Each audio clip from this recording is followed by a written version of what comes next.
తెలంగాణ రాష్ట్ర సాధన కోసం పనిచేస్తా అని చెప్పి నేను ఎంపీగా పోటీ చేస్తే కేసీఆర్ గారు మహబూబ్ నగర్ నుంచి పోటీ చేసిండ్రు. నా దగ్గరికి ఒక్క ఇన్ఛార్జ్ కూడా రాలేదు. నా దగ్గర నాగర్ కర్నూలు పార్లమెంటు పరిధిలో 7 అసెంబ్లీ సెగ్మెంట్స్ ఉంటే ఒక్క సెగ్మెంట్లో కూడా కారు గుర్తు పైన ఎమ్మెల్యే అభ్యర్థిని నిలబెట్టలేదు.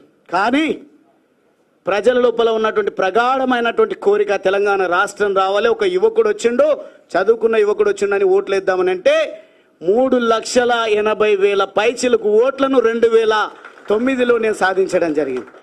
కొంచెం ఇట్లా ఆర్గనైజ్డ్గా గువ్వల బాలరాజు వస్తున్నాడు అంటేనే ఇక్కడ ఉన్నటువంటి పెద్దలందరూ కూడా వచ్చింది. ఇది మంచి శుభ పరిణామం. పని చేసేటువంటి యువకుడు వచ్చిండు అని చెప్పేసి సంతోషంగా వచ్చింది. కానీ ఎంపీ పార్లమెంటులో అడుగుపెట్టే ఆస్కారం ఉన్నా కేసీఆర్ గారి దగ్గర మొత్తం కూడా దేశాన్ని కాపాడాలంటే మోడీ గారు బలగాలను మోహరిస్తూ ఎవని ఊహకందని విధంగా ఆటంకవాదులను ఉగ్రవాదుల స్థావరాలను ఏ రకంగా సింధూర్ పేరిట ఆపరేషన్ సింధూర్ పేరిట అంత ముందించిండో ఆ రకంగా చేయాల్సినటువంటి అవసరం ఉండే నా దగ్గర కూడా అది చేయలేదు. కానీ మహబూబ్ నగర్ పార్లమెంటులో మాత్రం నా university Osmania university, Kakatiya university, అదేవిధంగా రకరకాల సంఘాలను అక్కడికి తీసుకెళ్ళి గెలుపొందిండు.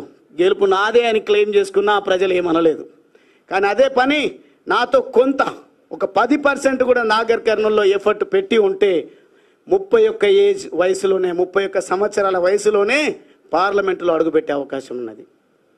కానీ బాధపడకుండా పని చేసుకుంటూ పోతే 2014 ఎన్నికలు వస్తే మళ్ళా కూడా పెద్దలు రాములు గారు ఒక పార్టీలో మంచి నిబద్ధతతో పనిచేస్తున్నారు.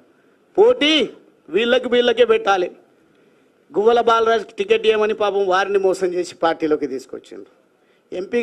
ఎంపీ చేసినామని మాట్లాడవచ్చు వారి గురించి కూడా. వారికి క్రెడిబిలిటీ లేకుండా, నాకు క్రెడిబిలిటీ లేకుండా మేము ప్రజా జీవితంలో కొనసాగడం లేదు. మాకు ఎంతో కొంత క్రెడిబిలిటీ ఉంది, హార్డ్ వర్క్ చేసే స్వభావం ఉంది. కాబట్టి మేము గెలిచి 2014-18లో గెలిచినాం. కానీ 2023లో ఓడిపోయిన వెంటనే గువ్వల బాలరాజుకి అహంకారం ఎక్కువ, గువ్వల బాలరాజుకు కోపం ఎక్కువ, అందుకే ఓడిపోయింది అన్నారు. మళ్ళీ సార్ మీరు ఎట్లా ఓడిపోయినరు? 30 మందిని మార్చింటే చాలు మళ్ళీ అధికారం మాదే వచ్చేది. కానీ వీళ్ళకి అవకాశం ఇచ్చినామన్నారు. అంత త్యాగం ఎందుకు నాయన? మళ్ళీ మీ ఓటమికి కారణాలేంది? అవకాశం ఇచ్చిన భిక్ష అని మాట్లాడుతున్నారు. టీఆర్ఎస్ ఎల్పీలో చర్చించేటప్పుడు ఒక విషయం ప్రస్తావనకు వచ్చింది. దళితుని సీఎం చేస్తాన్నాడు, దీని గురించి ఏందని చెవులు కొరుక్కుంటుంటే నేను లేచి ఒకటే మాట మాట్లాడినా. మనం చదువుకున్నాము, ప్రజల చేత ఎన్నికైనాము, తెలంగాణ రాష్ట్ర కాంక్ష దృఢంగా ఉన్నది. వచ్చిన తెలంగాణను నవ్వెటోడి ముంగట జారిపడ్డట్టుగా ఉండొద్దు అంటే అపారమైనటువంటి అనుభవం ఉంది. తెలంగాణ రాష్ట్ర సాధన ఉద్యమానికి నాయకత్వం వహించిండ్రు. కేసీఆర్ గారు ఎన్నికల బహిరంగ సభల్లో ఎక్కడ కూడా ప్రస్తావన అదే వారు చేసినటువంటి మేనిఫెస్టోలో లేదు, లేదంటే ప్రసంగాల్లో ఎన్నికల టైంలో లేదు, మిగతా సందర్భాల్లో అది వేరు మాట. అయినప్పటికీ మనమందరం ఏకగ్రీవంగా టీఆర్ఎస్ ఎల్పీలో నిర్ణయం తీసుకొని కేసీఆర్ గారిని ముఖ్యమంత్రి చేద్దామన్నాం. మళ్ళీ మేము అనొచ్చా ముఖ్యమంత్రి గారికి వేసింది భిక్ష మాది అని? ఎమ్మెల్యే పదవి ప్రజలు ఓట్లేస్తే వచ్చింది మాకు.